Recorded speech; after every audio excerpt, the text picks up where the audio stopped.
Well, many people turned to religion to help them cope in the days after the 9/11 attacks, and some even chose new faiths, including Islam.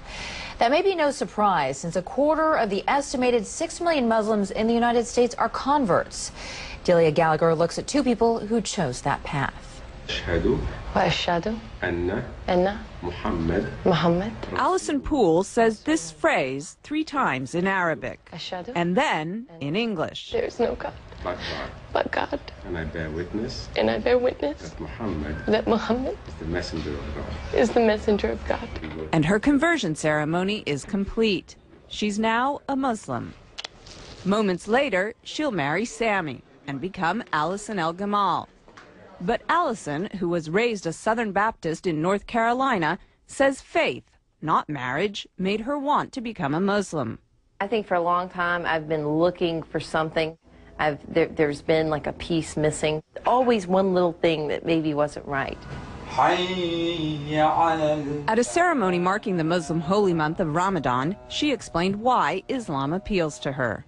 I think because it's much more about peace. I'm praying 5 times a day. It's kind of hard to go out and say bad things or do bad things when you're praying 5 times a day. And you have to believe. The imam who married Allison says he's seen more American converts recently, in part because of the prominence of Islam in the news. It may sound paradoxical, but what happens is that when something becomes more in the news, people tend to want to know about it.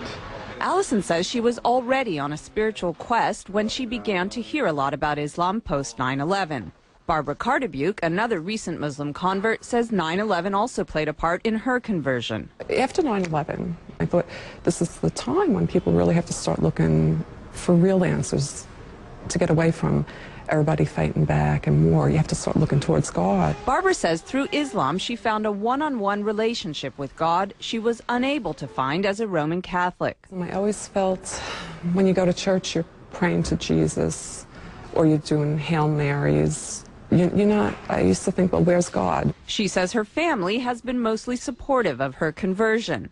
Allison says her family is completely behind her decision, but occasionally she's reminded that not everyone is. I was walking around down near the World Trade Center, and this woman walked by, and she said, "I want to just go bomb those Muslim bastards." And I heard her say it, and it really struck me, because I was like, you know what, that's me. This is something that's brought me a peace that I've never known. And it's still so misunderstood. It's a choice she's proud of and says she'll keep for life.